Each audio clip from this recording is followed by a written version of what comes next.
2002 से मैं मोदी को फॉलो कर रहा हूं। जनवरी 2002 में इस हरामजादे ने पहला काम किया कि खुद को ओबीसी में डाला, जो कि वो ओबीसी नहीं है। ये साला हरामी जो बोलता है वो कभी करता नहीं। आज का उसका भाषण सुनने के बाद मुझे रोना आया कि साला ये सुधरने की इसकी सुधरने की कोई गुंजाइश है ही नहीं, ये सुधरने की उसको इच्छा ही नहीं। अभी देखा कि कुत्ते दूध पी रहे हैं रास्ते पर का, और वो एक लेडी भी वो दूध भर रही है। तो इसको साले को कुछ संवेदना, हृदय विदय कुछ है कि नहीं? उनके लिए कुछ नहीं करता है। ये पहले किसानों को बचाना चाहिए। यदि तुम उनको बचाएंगे नहीं तो अगले साल क्या खाएंगे?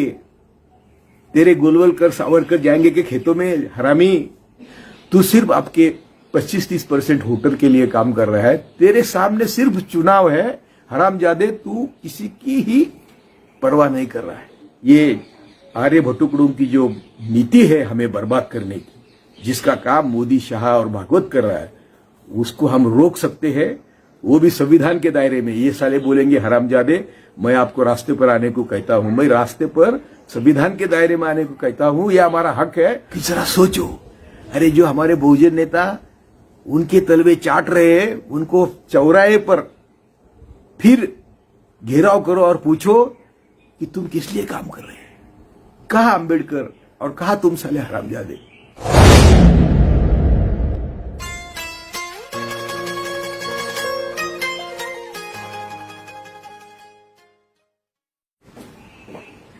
मेरे भारत के सभी बहुजन बहनों और भाइयों,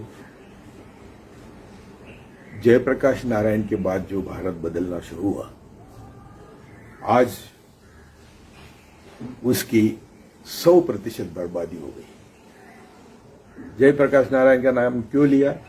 तो जयप्रकाश नारायण ने इन हरामजादे संघ को साथ लेके ऑल पार्टी कांग्रेस के खिलाफ बनाई और इनको सत्ता में भागीदारी दी। तब से ये जहरीली सांप अपना फना उबार कर देश को बर्बाद कर रही है। रामायण लाया, महाभारत लाया, शिक्षा में भविष्य लाया, वो उसी दिन को है। और उसका नतीजा 6 दिसंबर में बाबरी मस्जिद गिराने से हुआ। 2002 से मैं मोदी को फॉलो कर रहा हूं। जनवरी 2002 में इस हरामजादे ने पहला काम किया कि खुद को ओबीसी में डाला, जो कि वो ओबीसी नहीं है। उसके बाद गोधरा करवाया, अहमदाबाद हुआ, और अभी देश के सामने सभी दंगे हैं, सभी जो भी उनके जुमले हैं सब है। 2014 के बाद जो इकोनॉमी को बर्बाद करना शुरू किया, नोटबंदी, जीएसटी और भी कई मामले हैं, ये साला हरामी जो बोलता है वो कभी करता नहीं, और जो लोग सुझाव देते हैं वो भी कभी करता नहीं। तो इसका एक ही मकसद है कि मुट्ठी भर अपने पूंजीवादियों को ताकत देना। आज का उसका भाषण सुनने के बाद मुझे रोना आया कि साला ये सुधरने की इसकी सुधरने की कोई गुंजाइश है ही नहीं, ये सुधरने की उसको इच्छा ही नहीं। या वो जानबूझकर कर रहा है, जो उसके बाप तिलक, सावरकर, गोलवलकर ने कहा था कि बहुजनों की आर्थिक कमर तोड़ ही देश पर हमारा कब्जा रख सकती है। तो ये हमारी सब कमर तोड़, आर्थिक कमर तोड़ के बैठा है। मेरा छोड़ो। मैंने एक ही सुझाव कल दिया था कि सिर्फ जो 1% अमीर है भारत में, जो इसके बदौलत हुए हैं, उनसे उनके संपत्ति पर 2% सिर्फ, करोड़ा टैक्स बोलो, वेल्थ टैक्स बोलो, कुछ भी बोलो उसको, देश के कठिन समय का टैक्स बोलो, 2% टैक्स लेता है तो हमको 10 लाख करोड़ मिलते हैं। 10 लाख करोड़ में जो आज हमारे सब 80% लोग 2 समय के रोटी के लिए दर दर भटक रहे हैं, उनको ना ट्रांसपोर्ट है, उनका जाने के घर के लिए कुछ है।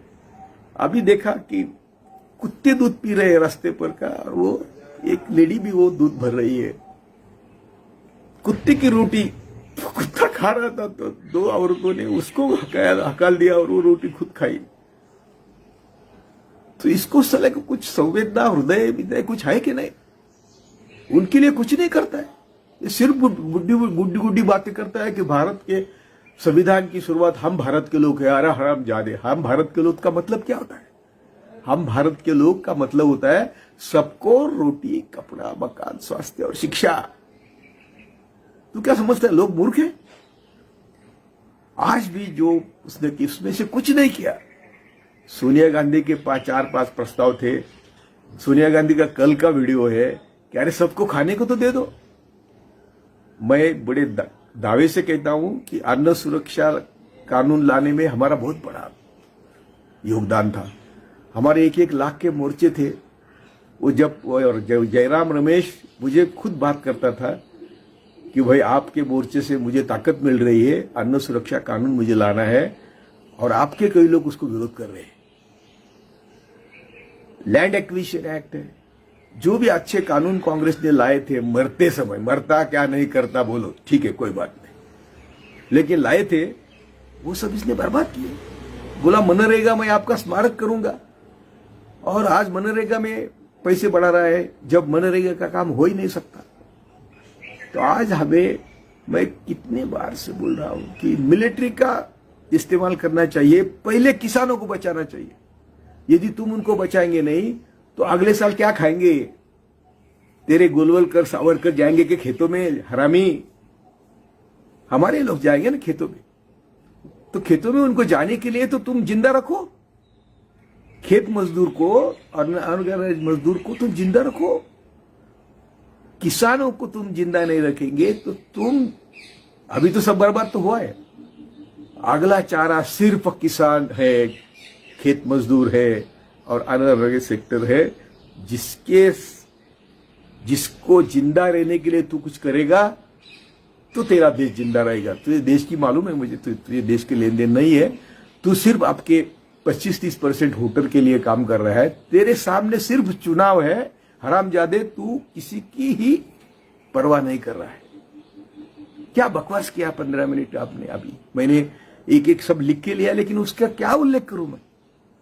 तो अभी भी मैं सभी बहुजनों को आपके माध्यम, ये वीडियो के माध्यम से विनती करता हूं कि अरे संविधान के दायरे में उठो। अभी आज बाबा साहब अम्बेडकर की जयंती के अवसर पर जरा सोचो कि हम सब दलित, मुस्लिम, आदिवासी और सभी जाति धर्मों के गरीब, यानी हम आज 80% लोगों के मन जीत सकते हैं, और उनको साथ लेके ये आर्यभट्ट कुटुंब की जो नीति है हमें बर्बाद करने की, जिसका काम मोदी, शाह और भागवत कर रहा है, उसको हम रोक सकते हैं, वो भी संविधान के दायरे में। ये साले बोलेंगे हरामजादे, मैं आपको रास्ते पर आने को कहता हूं, मैं रास्ते पर संविधान के दायरे में आने को कहता हूं, यह हमारा हक है। ये लॉकडाउन, मेरे ख्याल से कोई भी कानून जो बनता है, मुझे मालूम है, और जो लॉकडाउन की भी ये बात करता है, ये सिर्फ पूंजीवादी उनको डिक्टेशन है, क्योंकि सभी इसके जो पूंजीवादी है दोस्त, उनके सब कारखाने चालू है, उनको कोई तकलीफ नहीं है।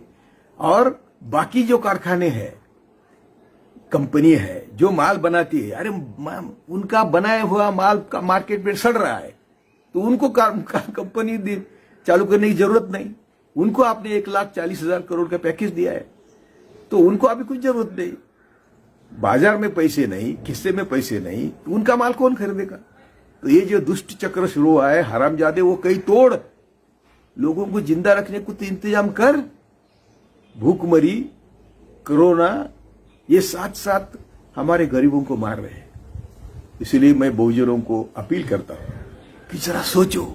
अरे जो हमारे बहुजन नेता उनके तलवे चाट रहे हैं, उनको चौराहे पर फिर घेराव करो और पूछो कि तुम किस लिए काम कर रहे हैं? कहा अंबेडकर और कहा तुम साले हरामजादे? इसीलिए चलो उठो, हम सब मिलके संगठित होकर संघर्ष करेंगे। जय भारत।